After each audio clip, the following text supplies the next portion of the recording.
ഇന്നത്തെ നമ്മുടെ വീഡിയോ ഒരു ചക്ക വ്ലോഗാണ്. പഴുത്ത ചക്ക വെച്ചിട്ട് വെറൈറ്റി റെസിപ്പീസ് ആണ് നമ്മളത് ട്രൈ ചെയ്യാൻ പോകുന്നത്. അപ്പോൾ ചക്ക വെച്ചിട്ട് നമ്മളിന്നൊരു താജ്മഹൽ തന്നെ പണിയാനായിട്ട് തീരുമാനിച്ചിരിക്കുന്നത്. അപ്പോൾ നമുക്ക് ചക്ക റെസിപ്പിയിലേക്ക് പോകാം. എല്ലാവർക്കും നമ്മുടെ ചാനലിലേക്ക് സ്വാഗതം. അപ്പോൾ നമ്മൾ ചക്ക എടുത്തിട്ടുണ്ട്. പഴുത്ത ചക്ക എടുത്തിട്ട് നമ്മൾ വരിക്ക ചക്കയാണ് കിട്ടിയിരിക്കുന്നത്. ഇനിയിപ്പോൾ തന്നെ ചക്ക നമുക്ക് ഒന്ന് മുറിച്ചെടുക്കാം. നമ്മൾ പച്ചച്ചക്ക എടുക്കുമ്പോൾ ചക്ക ഇറക്കുക എന്നാണ് പറയുന്നത്. അതിങ്ങനെ മുള്ള് മാത്രമായിട്ട് ഇങ്ങനെ ചെത്തിക്കളഞ്ഞിട്ട് നമുക്ക് പെട്ടെന്ന് തന്നെ നമുക്ക് അതിൻ്റെ ചുളയൊക്കെ സെപ്പറേറ്റ് ചെയ്യാം. നിങ്ങളുടെ നാട്ടിൽ ചക്കയുടെ ചുളയ്ക്ക് ചക്കച്ചുളയും തന്നെയല്ലേ പറയുന്നത് കേട്ടോ. നമ്മളിവിടെ ചക്കച്ചുളയും തന്നെയാണ് പറയുന്നത്, ഞാൻ അങ്ങനെ പറയുള്ളൂ. പിന്നെ നമുക്ക് ഈ പഴുത്ത ചക്ക എന്ന് 4 പീസാക്കിയിട്ട് മുറിച്ചിട്ട് അതിൻ്റെ ആ വെള്ള സാധനമല്ലേ അതിനിവിടെ കുഞ്ഞെന്നാണ് പറയുന്നത്. കുഞ്ഞ് വെട്ടിക്കളഞ്ഞിട്ട് ഇതിൻ്റെ ചക്ക കറയും തന്നെയാണ് ഇവിടെ നിന്ന് പറയുന്നത്. വേറെ നാട്ടിലൊക്കെ ചക്കയുടെ കറയ്ക്ക് വിളഞ്ഞത് അങ്ങനെയൊക്കെ പറയുന്നത് കേട്ടിട്ടുണ്ട്. പക്ഷേ ഇവിടെ ചക്കക്കറയും തന്നെയാണ് പറയുന്നത്. അപ്പോൾ അതൊന്ന് മാറ്റിയിട്ട് നമുക്കൊന്ന് മുറിച്ചെടുത്തിട്ട് വീണ്ടും ചെറിയ പീസുകളാക്കിയിട്ട് പിന്നെ അതിൻ്റെ ഊഞ്ഞൊക്കെ കളഞ്ഞിട്ട് പതുക്കെ കലാപരമായിട്ട് നമുക്കൊന്ന് ചക്കയുടെ ചുളയെല്ലാം ഒന്ന് എടുക്കണം. ഇപ്പം ഞാൻ ചെയ്യുന്നത് കൂഞ്ഞ് ചെത്താണ് ചെയ്യുന്നത്. കൂഞ്ഞിങ്ങനെ ചെത്തിയിട്ട് ഇനി കറ വരും. ആ കറയാണെന്നുണ്ടെങ്കിൽ പച്ചച്ചക്ക അപേക്ഷിച്ച് പഴുത്ത ചക്കയ്ക്ക് കറ കുറവായിരിക്കും, എന്നാലും കറ ഉണ്ടാകും. അതൊന്ന് തുടച്ച് കളഞ്ഞിട്ട് നമ്മളിനി ഓരോരോ ചുളയായിട്ട് ഇങ്ങനെ നമുക്കിത് കണ്ടോ നല്ല പഴുത്ത നല്ല ടേസ്റ്റായിട്ടുള്ള നല്ല മധുരമുള്ള ചക്കയാണ്, നല്ല തേൻ വരിക്ക ചക്കയാണ് കിട്ടിയിരിക്കുന്നത്. അപ്പോൾ അതൊന്ന് എടുക്കുകയാണ് ചെയ്യുന്നത്. അപ്പോൾ നമ്മുടെ ചക്കയുടെ ചുളയൊക്കെ ഞാനിപ്പോൾ സെപ്പറേറ്റ് ആക്കി വെച്ചിട്ടുണ്ട്. ഇനി നമുക്ക് ചക്കയുടെ കുരു ഒന്ന് സെപ്പറേറ്റ് ചെയ്തെടുക്കണം. എന്നാൽ മാത്രമേ നമുക്ക് ചെറിയ ചെറിയ കുനുകുനാന്നിങ്ങനെ അരിഞ്ഞെടുക്കാൻ പറ്റുള്ളൂ. അപ്പോൾ ഇനി നമുക്ക് ചക്കയുടെ കുരു ഒന്ന് റിമൂവ് ചെയ്യാം. ഇങ്ങനെ പതുക്കെ ഇങ്ങനെ കത്തി കൊണ്ട് ഇങ്ങനെ മുറിച്ചിട്ട് ചക്കയുടെ കുരു ഇങ്ങനെ റിമൂവ് ചെയ്തെടുക്കാം. ചക്കയുടെ കുരു കളയില്ല കേട്ടോ. നമുക്ക് ചക്കയുടെ കുരുവൊക്കെ സൂക്ഷിച്ച് വയ്ക്കണം. നമുക്ക് ഒരുപാട് കറികൾക്കൊക്കെ ഇടാനൊക്കെ ഇട്ടൊക്കെ നല്ലതാണ്. അപ്പോൾ ഞാനിപ്പോൾ ഇതേപോലെ ഇങ്ങനെ എല്ലാം ഒന്ന് ചക്കയുടെ കുരുവൊക്കെ മാറ്റി ഒന്ന് ചക്ക മാത്രമായിട്ടൊന്ന് എടുത്തെടുക്കുക. നമ്മൾ വിചാരിക്കും വളരെ സിമ്പിളായിരിക്കും, പറഞ്ഞു കഴിയുമ്പോൾ ഭയങ്കര സിമ്പിളായിരുന്നു കേട്ടോ. ഞാനിതൊക്കെ ചെയ്യാൻ തുടങ്ങിയപ്പോഴാണ് ഭയങ്കര പാടാണെന്ന് മനസ്സിലായത്. പിന്നൊരു കാര്യമുണ്ട്, ഇങ്ങനെയൊക്കെ ചെയ്യുന്നത് ഞാനൊരു ഫസ്റ്റ് ടൈമിലാണ് ഇങ്ങനെയൊക്കെ കാര്യങ്ങളൊക്കെ ചെയ്യുന്നത്. ഒരു ആവേശത്തിന് പുറത്ത് എടുത്ത് ചാടി ഇങ്ങനെയൊക്കെ ചെയ്ത്. പിന്നെ ആദ്യത്തെ നമ്മുടെ ചക്ക വെച്ചിട്ടുള്ള ചക്ക വരട്ടുണ്ടാക്കിയപ്പോൾ തന്നെ എൻ്റെ ആവേശമൊക്കെ ഞാൻ കിട്ടുപോയി. ഈ ചക്കപ്പണി എന്ന് പറഞ്ഞു കഴിഞ്ഞാൽ ഭയങ്കര പണിയാണെന്ന് എനിക്കിപ്പം മനസ്സിലായി. കാരണം എന്ന് വെച്ച് കഴിഞ്ഞാൽ ഞാനിപ്പോൾ ഈ ചക്കയുടെ കുരുവൊക്കെ മാറ്റി എല്ലാം ഒന്ന് ക്ലീൻ ചെയ്തെടുത്ത് ചക്ക ആദ്യമേ വെട്ടി ചക്കയുടെ വിളഞ്ഞിലൊക്കെ മാറ്റി അതേപോലെ തന്നെ ചക്ക സെപ്പറേറ്റ് ആയിട്ട് എടുത്ത് പിന്നെ ചക്കയുടെ കുരുവൊക്കെ എടുത്ത് കഴിഞ്ഞപ്പോഴത്തേക്കിന് തന്നെ കുറേ സമയമായി. പിന്നെ എന്നാലും ചക്ക വ്ളോഗ് എന്നൊക്കെ പറഞ്ഞിട്ട് പിന്നെ അത് ചെയ്യാതിരിക്കുന്ന മോശമല്ലേ എന്ന് വെച്ചിട്ട് പിന്നെ ഞാനിപ്പോൾ ചക്കയുടെ കുരുവെല്ലാം ഏകദേശം എല്ലാം ഒന്ന് മാറ്റി എല്ലാം റെഡിയാക്കി വെച്ചിട്ടുണ്ട്, സെറ്റായിട്ട് ഇരിപ്പുണ്ട്. ഇനി നമുക്ക് ആദ്യം ഉണ്ടാക്കുന്നത് ചക്ക വരട്ടാണ് കേട്ടോ. അപ്പോൾ ചക്ക വരട്ടിന് വേണ്ടിയിട്ട് ഞാനിപ്പം ചക്കയുടെ കുരു മാത്രമേ അകറ്റി വെച്ചിട്ടുള്ളൂ. ഇനി ഇത് നമുക്ക് അരിഞ്ഞെടുക്കണം. ഇനി നമുക്കിത് കുനുകുനാന്ന് അരിഞ്ഞെടുക്കണം. കുനി അപ്പം ഞാനിപ്പോൾ ഇതെല്ലാം അരിഞ്ഞെടുത്തുകൊണ്ടിരിക്കുകയാണ്. എന്തായാലും പെട്ടുപോയി, അരിഞ്ഞാതെ പറ്റൂലല്ലോ. അപ്പം ഇങ്ങനെ അരിഞ്ഞ് ഇങ്ങനെ കുറേ സമയം പോയി. ഇതെല്ലാം അരിഞ്ഞ് വരണ്ടേ. അതെല്ലാം അരിഞ്ഞ് വന്നപ്പോഴത്തേക്കിന് കുറച്ച് സന്ധ്യ ആയതുപോലെ തോന്നി. സന്ധ്യ ആയ പോലെ തോന്നിയെന്നല്ല, സന്ധ്യ ആയി. അങ്ങനെ ഫൈനലി നമ്മൾ ചക്കയെല്ലാം അരിഞ്ഞെടുത്തിട്ടുണ്ട്. ഇനി നമുക്ക് ഒരു പാത്രത്തിലേക്ക് ചക്ക അരിഞ്ഞെല്ലാം മാറ്റി വയ്ക്കാം. ഇനി നമുക്ക് പണികളൊക്കെ ഇങ്ങനെ കിടക്കുകയാണ്. ചക്ക അരിയൽ മാത്രമേ കഴിഞ്ഞിട്ടുള്ളൂ. ഇനി നമുക്ക് ഇതിലേക്ക് വേണ്ടത് ശർക്കരയാണ്. ശർക്കര ഒന്ന് ചീകി എടുത്താൽ മാത്രമേ നമുക്ക് പാനിയാക്കാൻ പറ്റുള്ളൂ. അപ്പോൾ വീണ്ടും ശർക്കര ചീകി ഇങ്ങനെ അങ്ങോട്ട് പോയി. ഈ ശർക്കര ചീകുകയെന്ന് വെച്ച് കഴിഞ്ഞാൽ നല്ല എളുപ്പമുള്ള പണിയൊന്നുമല്ല കേട്ടോ. നല്ല കട്ടിയുള്ള ശർക്കരയാണ്. നന്നായിട്ട് പ്രഷർ എടുത്തിട്ട് വേണം ഇങ്ങനെ ഇട്ടരിയാൻ. ഇതൊക്കെ ആദ്യമായതുകൊണ്ട് എനിക്ക് തോന്നിയാണോന്ന് എനിക്കറിയില്ല കേട്ടോ. അങ്ങനെ നമ്മുടെ ശർക്കര ചീകൽ തുടർന്നുകൊണ്ടിരിക്കുകയാണ്. ഫൈനലി നമ്മളെല്ലാം എല്ലാം അരിഞ്ഞ് കഴിഞ്ഞിട്ടുണ്ട്, ചീകി എടുത്തിട്ടുണ്ട്.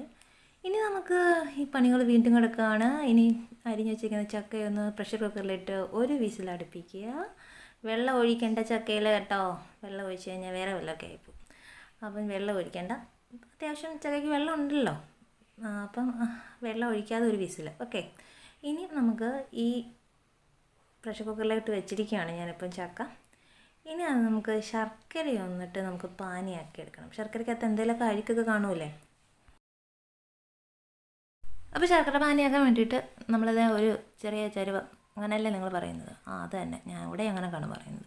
ചരുവത്തിനകത്തോട്ട് ഇതെല്ലാം കൂടി ഇട്ട് പിന്നെ കുറച്ച് വെള്ളം ഒഴിക്കുക. എത്ര ലിറ്റർ വെള്ളം ഉണ്ടെന്നൊന്നും എനിക്കറിയത്തില്ല, കാരണം ഇതിൻ്റെ അളവൊക്കെ പറയാൻ വേണ്ടിയിട്ട് ഇതിന് മുമ്പ് ഞാനിതൊന്നും ചെയ്തിട്ടില്ല. അപ്പോൾ കുറച്ച് വെള്ളം ഞാൻ ഒഴിച്ചിട്ട് ഞാനിങ്ങനെ ഇളക്കിക്കൊണ്ടിരിക്കുകയാണ്. കാരണം ഇതിനെപ്പറ്റി അറിയില്ലല്ലോ, അങ്ങനെ കട്ട പിടിച്ച് പോയാലോ എന്ന് വെച്ചാൽ ഞാനിങ്ങനെ ഇളക്കി ഇങ്ങനെ നോക്കിയിരിക്കുകയാണ്. കുറച്ച് ഇളക്കിയപ്പം ഇതെല്ലാം കട്ടയായിട്ടിരിക്കുന്ന എല്ലാം അങ്ങ് വെള്ളം പോലായി ഒന്ന് തിളച്ച് കഴിഞ്ഞപ്പം ഞാൻ എന്തായാലും ഒത്തിരി കുറുകണ്ടല്ലോ എന്ന് അമ്മ പറഞ്ഞു. അപ്പോൾ അതുകൊണ്ട് നന്നായിട്ട് കട്ട ഉടഞ്ഞു കഴിഞ്ഞപ്പോൾ തിളച്ച് കഴിഞ്ഞപ്പോൾ ഞാൻ ഇറക്കി താത്ത് വെച്ചു. ഇതേപോലെ ഇപ്പം അതിൻ്റെ പുറത്തൊക്കെ നോക്കി അപ്പം ഇങ്ങനെ അഴുക്ക് കിടക്കുന്നു. ഇനി നമുക്കിതൊന്ന് അരിച്ചെടുക്കണം കേട്ടോ. അപ്പോൾ ഇത് ഇപ്പോൾ ചൂടായതുകൊണ്ട് ഇപ്പോൾ ഞാനെടുത്ത് താത്ത് വെച്ചു. അപ്പോഴത്തേനും നമ്മുടെ പ്രഷർ കുക്കറും തുറന്നിട്ടുണ്ട്. ചക്ക നല്ല സെറ്റായിട്ട് വെന്ത് വന്നിട്ടുണ്ട്. ഇനി നമുക്ക് ഒരു ചീനച്ചട്ടി, അങ്ങനെയല്ലേ പറയുന്നത്, അതാണ് വെച്ചത്. എന്ന് വെച്ച് കഴിഞ്ഞാൽ നമ്മുടെ ഉരുളിയൊക്കെ എടുത്ത് വെച്ചിട്ട് ഇതൊക്കെ തേച്ചൊക്കെ കഴുകണമെങ്കിൽ പിന്നെ ഭയങ്കര പാടായിരിക്കും. എനിക്ക് ഇങ്ങനെയൊക്കെ ഉള്ള കാര്യത്തിന് ഭയങ്കര മടിയായതുകൊണ്ട് ഞാനതൊന്നും ചെയ്തില്ല. അതെടുത്ത് വെച്ച് കുറച്ച് നെയ്യ് ഒഴിച്ചു. പിന്നെ നമ്മുടെ വേവിച്ച ഈ ചക്കയുണ്ടല്ലോ, അത് മിക്സിക്കകത്തിട്ടൊന്നും അരയ്ക്കൊന്നും വേണ്ട കേട്ടോ. പ്രഷർ കുക്കറിൽ വെന്ത് കഴിയുമ്പോഴത്തേന് ഈ ഒരു പരുവാകും കേട്ടോ. അത് അങ്ങോട്ട് ഇട്ട് കൊടുത്ത് ചക്കയുടെ വെള്ളം ഒന്ന് വറ്റുന്നണം വരെ ഒന്നിട്ട് ഇളക്കി എൻ്റെ കൈയെല്ലാം പോയി കേട്ടോ. ഇളക്കി ഞാനൊരു പരുവായി. എൻ്റെ ദൈവമേ, ഇങ്ങനെ ഇളക്കി വെള്ളമെല്ലാം പറ്റിക്കഴിഞ്ഞപ്പം ഇളക്കാൻ വേറൊരാളെയും കൂടെ ഞാൻ വിളിച്ചു കൂട്ടിന്. അത് കഴിഞ്ഞിട്ട് നമ്മുടെ ശർക്കരയുടെ പാനി ഒഴിച്ചു കൊടുത്തു. ശർക്കര പാനി ആവശ്യത്തിനനുസരിച്ച് ഒഴിച്ചു കൊടുക്കുവാണേ, മീൻസ് മധുരത്തിനനുസരിച്ച് ഒഴിച്ച് ഇനി കുറേ നേരം ഇരുന്ന് തിളച്ച് ഇത്രയും തിളയായപ്പം ഞാൻ കുറച്ച് ചുക്കിൻ്റെ പൊടി ഇട്ട് കൊടുത്തു. നമ്മുടെ ഈ ഉണങ്ങിയ ഇഞ്ചിയുടെ അതിൻ്റെ പൊടി. പിന്നെ നമുക്ക് ഒരു 5 ഏലക്ക പൊടിച്ചതും കൂടി ഇട്ട് കൊടുത്തു. ഞാനിപ്പോൾ ഉണ്ടാക്കിയത് കാണുന്ന ഒരു ചക്കയുടെ ചക്കച്ചുള വെച്ചിട്ടാണ് ഉണ്ടാക്കിയത്. അപ്പോൾ അതിന് ഇത്രയൊക്കെ സാധനം മതിയെന്നാണ് പറഞ്ഞത്. അതുകൊണ്ട് ഞാൻ അങ്ങനെ അത്രയും സാധനം ഇട്ടിട്ടുള്ളൂ. കൂടുതലായിട്ട് ചക്ക ഇടുമ്പോൾ അതനുസരിച്ചുള്ള സാധനങ്ങളൊക്കെ ഇട്ട് കൊടുക്കണം കേട്ടോ. എന്തായാലും ഇനി നമ്മൾ തിളച്ച് കഴിഞ്ഞാൽ ഇതൊന്നും ആയിട്ടില്ല, ഒരു സെക്കൻഡ് സ്റ്റേജ് കഴിഞ്ഞതേ ഉള്ളൂ. ഇനി വീണ്ടും ഇതൊന്ന് നന്നായിട്ടൊന്ന് ഇതിൻ്റെ വെള്ളം വറ്റിയാൽ മാത്രമേ ഒന്ന് റെഡി ആകത്തുള്ളൂ. അപ്പം ഇനിയും വീണ്ടും സന്ധ്യയായി, രാത്രിയായി. ഇപ്പോൾ ഗ്യാസ് വെച്ച് കഴിഞ്ഞാൽ നമുക്കിതിൻ്റെ സംഭവങ്ങളൊന്നും അറിയത്തില്ലല്ലോ. അപ്പോൾ അതുകൊണ്ട് ഗ്യാസ് വയ്ക്കാൻ നിന്നില്ല, എല്ലാം കരിഞ്ഞു പോകുമല്ലോ എന്ന് വെച്ചിട്ട് നമ്മൾ താഴെ ഒരു അടുപ്പിലാണ് കൊണ്ടുവന്ന് വെച്ചത്. നമ്മുടെ വിറകടുപ്പ വെച്ച് ഇനി നമുക്ക് ഇതെല്ലാം സെറ്റായിട്ട് ഇതിൻ്റെ ഈ ഒരു പരുവത്തിലാണ് നമുക്ക് വേണ്ടത്. ഇതൊരു ഇളക്കി ഈ ഒരു പരുവത്തിൽ കിട്ടി. അപ്പോഴത്തേക്കിന് രാത്രിയായിട്ടുണ്ട്. എന്തായാലും സംഭവം സെറ്റായിട്ടുണ്ടല്ലോ. ഇനിയിപ്പോൾ സെറ്റാകണമെന്നുണ്ടെങ്കിൽ നമുക്ക് ഇതേപോലൊരു സ്റ്റീലിൻ്റെ പാത്രം എടുത്തിട്ട് കുറച്ച് നെയ്യൊന്ന് തടവിയിട്ട് ഇതെല്ലാം ഒന്ന് കോരി ഇതിനകത്ത് വെച്ചിട്ട് നമുക്കൊന്ന് സെറ്റാക്കി എടുക്കണം. എന്നാലേ സംഭവം സെറ്റാകുകയുള്ളൂ. നെയ്യ് തടകി എല്ലായിടവും ഒട്ടിപ്പിടിക്കണ്ടെന്ന് വെച്ച് കുറച്ച് തടകി വെച്ച് അപ്പം തന്നെ ഇത് കണ്ടോ, ഇതങ്ങ് കട്ടയായിട്ടുണ്ട് കേട്ടോ. ഇനി നമുക്കിതൊന്നും കോരി ഇച്ചിരി തന്നെ മുറുക്കം പോലെ പിടിച്ച പോലെ തോന്നി. പിന്നെ ഞാൻ പെട്ടെന്ന് ടപ്പേന്നങ്ങ് കോരി അങ്ങ് വെച്ച് സെറ്റാക്കി അങ്ങ് വെച്ച്. ഇപ്പം തന്നെ വരാനായിട്ട് കുറച്ച് പാടുണ്ട്. പിന്നെ ഞാൻ എങ്ങനെയെങ്കിലുമൊക്കെ ഒന്ന് എടുത്തങ്ങ് വെച്ചു. പക്ഷെ ഇങ്ങനെയാണ് ഇരിക്കേണ്ടത്, ഇതാണ് കറക്റ്റ് കൺസിസ്റ്റൻസി. അങ്ങനെ ഞാൻ എങ്ങനെയെങ്കിലുമൊക്കെ ഇതൊക്കെ വെച്ച് ഒന്ന് അമർത്തി വെച്ചിട്ടുണ്ട്. അപ്പോൾ നമ്മുടെ സംഭവം സെറ്റായിട്ടുണ്ട്. പിറ്റേ ദിവസം ഞാൻ എടുത്തത് ഇങ്ങനെ കോരി ഇങ്ങനെയൊക്കെ വെച്ചിട്ടൊരു ഫോട്ടോ എടുക്കാമെന്ന് വെച്ചു. ഇനി നമ്മൾ അടുത്തായിട്ട് ഉണ്ടാക്കാൻ പോകുന്ന ചക്കയുടെ പുട്ടാണ് കേട്ടോ. അത് പിന്നെ സിമ്പിൾ, കോലിട്ട് കുത്തി പുറത്തിട്ട് തള്ളിയാൽ പോരെ എന്നൊക്കെയായിരുന്നു എൻ്റെ ധാരണ. പക്ഷേ പിന്നീടാണ് മനസ്സിലായത് പുട്ടിനകത്തിടാനുള്ള തേങ്ങ ചിരണ്ടണം. ഇരുന്ന് ചിരണ്ടുന്ന തേങ്ങയുടെ കാര്യമൊക്കെ ഒന്ന് ആലോചിച്ച് നോക്കി. ചിരണ്ടുന്ന ഭയങ്കര പാടാണ്. പിന്നെ നമ്മൾ എന്താണ് എടുത്തിരിക്കുന്നത്, പുട്ടുണ്ടാക്കാൻ വേണ്ടിയിട്ടേ ഞാൻ റവയാണ് എടുത്തിരിക്കുന്നത്. 1 കപ്പ് റവ എടുത്തിട്ടുണ്ട്. 1 കപ്പ് റവ, പിന്നെ അതിനകത്തേക്ക് ഒരു പിഞ്ച് ഉപ്പിട്ടിട്ടുണ്ട്. പിന്നെ തണുത്ത വെള്ളമാണ് എടുത്തത്.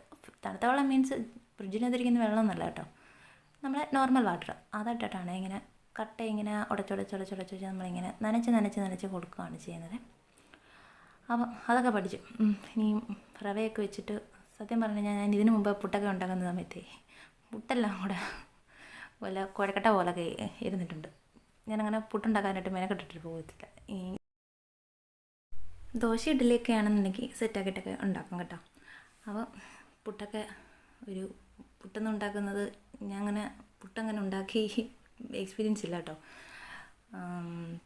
പിന്നെ വേറെ ഐറ്റംസൊക്കെ ഉണ്ടാക്കും, ചപ്പാത്തി, അതേപോലെ തന്നെ ഇഡ്ഡലി, ദോശ, അങ്ങനെയൊക്കെ ഉണ്ടാക്കാറുണ്ട്. പുട്ട് ഞാനങ്ങനെ കൈവച്ചിട്ടില്ല. ഭയങ്കര സിമ്പിളാണെന്നാണ് വിചാരിച്ചത്. അപ്പോൾ അങ്ങനെ നമ്മുടെ പൊടിയൊക്കെ കുഴിച്ച്, പൊടി മീൻസ് നമ്മുടെ റവയൊന്ന് നനച്ചിട്ടുണ്ട്. പിന്നെ ആദ്യമേ നമ്മൾ എന്താ ചെയ്യേണ്ടതെന്നറിയാമോ? കുറച്ച് തേങ്ങ അങ്ങോട്ട് ചിരണ്ടിയിട്ട് കൊടുക്കുക. അതിനുശേഷം നമ്മൾ ചെറിയ ചക്ക വേവിച്ചതല്ല, പഴുത്ത ചക്ക വേവിച്ചതല്ല, വേറെ പച്ചയ്ക്ക് നമ്മൾ കുഞ്ഞുകുഞ്ഞാന്ന് അരിഞ്ഞ് വെച്ചിരിക്കുന്നത് ആദ്യമേ അങ്ങോട്ട് തേങ്ങ ഇട്ടതിന് ശേഷം ഒരു സ്പൂണ് ചക്ക അങ്ങോട്ട് ഇട്ട് കൊടുക്കുക, പഴുത്ത ചക്ക. ഇനി നമുക്കിതിൻ്റെ അകത്ത് നമ്മുടെ റവ നനച്ച് വെച്ചിരിക്കുന്നില്ലാണ് കേട്ടോ. റവ നനച്ച് 2 കൈ റവ, എത്ര അളവെന്നൊന്നും എനിക്കറിയില്ല, എൻ്റെ 2 കൈ റവ ഇട്ടിട്ടുണ്ട്. എന്നിട്ട് വീണ്ടും ഞാനിത് ഫില്ലിങ്സ് ഇട്ട് വീണ്ടും 2 കൈ റവ, വീണ്ടും ലാസ്റ്റിൽ ഞാൻ തേങ്ങ ഇത് ഇട്ടിട്ടുണ്ട്. ഇനി നമുക്ക് ഒന്ന് ആവി വരണം. ആവി വന്നിട്ട് ഇനിയുമാണ് നമ്മൾ സിമ്പിള് കോലിട്ട് കുത്തി പുറത്തോട്ട് തള്ളിയിടുന്നത്.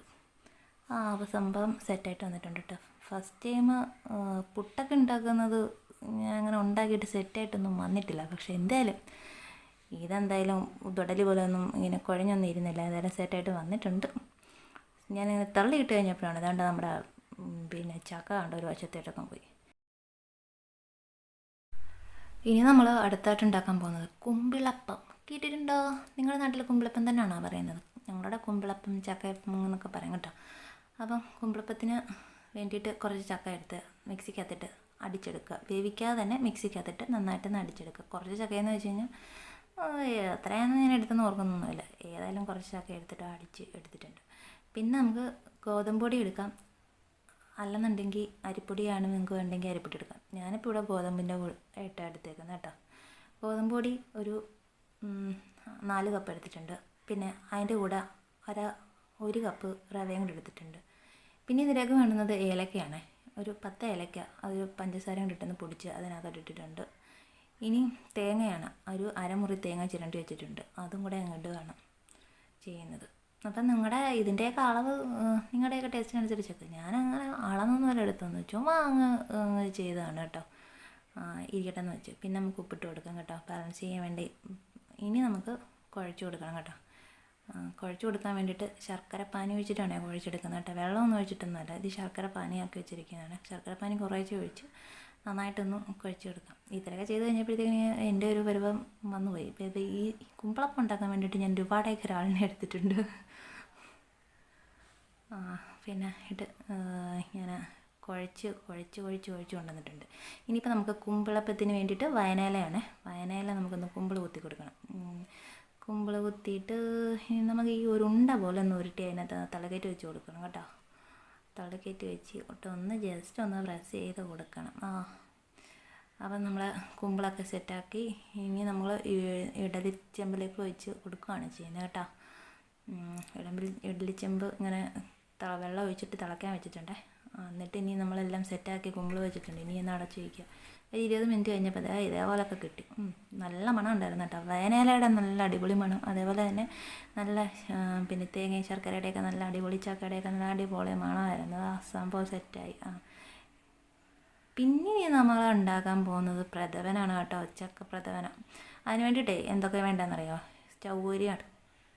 ഒരു 50 ഗ്രാം ചവ്വരി എടുത്തിട്ടുണ്ട്. കാരണം വെച്ച് കഴിഞ്ഞാൽ ഈ ചക്കയുടെ പ്രഥമനം കുറി വരില്ലല്ലോ. അപ്പോൾ അതുകൊണ്ട് 50 ഗ്രാം ചവ്വരി എടുത്തിട്ടുണ്ട്.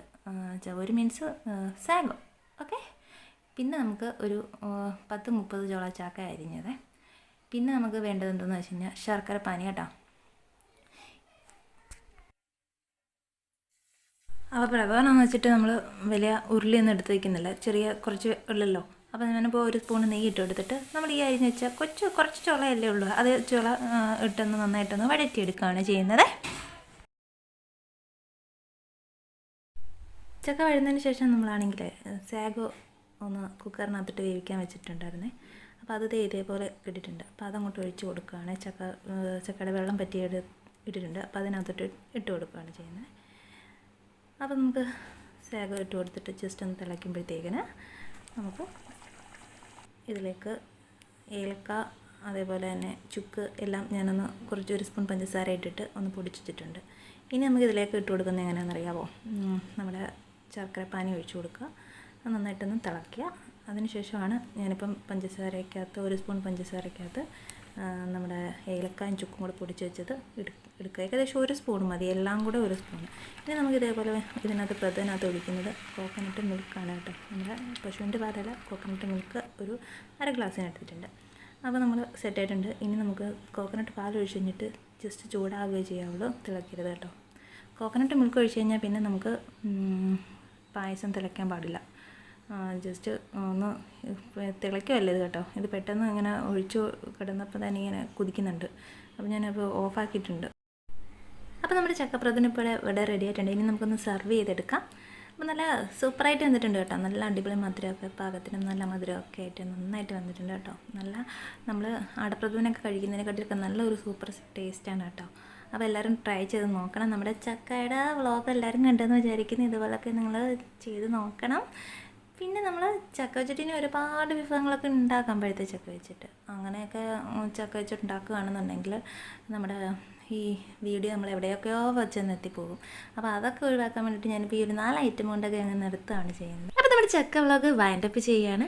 നമ്മുടെ പഴുത്ത ചക്ക വെച്ചിട്ടുള്ള റെസിപ്പീസ് ഐറ്റംസൊക്കെ നിങ്ങൾക്ക് ഇഷ്ടമായെന്ന് വിചാരിക്കുന്നു. അപ്പോൾ എല്ലാവരും ഒന്ന് ട്രൈ ചെയ്ത് നോക്കുക. നമ്മുടെ ചാനൽ ആദ്യമായിട്ട് കാണുന്നവരുണ്ടെങ്കിൽ ഒന്ന് സബ്സ്ക്രൈബ് ചെയ്ത് തൊട്ടടുത്ത ബെൽ ബട്ടൺ കൂടെ ഒന്ന് എനേബിൾ ചെയ്ത് വെച്ചാൽ മാത്രമേ നിങ്ങൾക്ക് പുതിയ വീഡിയോ ഇടുമ്പോൾ നോട്ടിഫിക്കേഷനായിട്ട് വരികയുള്ളൂ. വീഡിയോ ഇഷ്ടമായിട്ടുണ്ടെങ്കിൽ ലൈക്ക് ചെയ്യുക, ഷെയർ ചെയ്യുക, കമൻറ്റ് ചെയ്യുക. അടുത്ത എപ്പിസോഡിൽ നമുക്ക് വീണ്ടും കാണാം. Bye bye.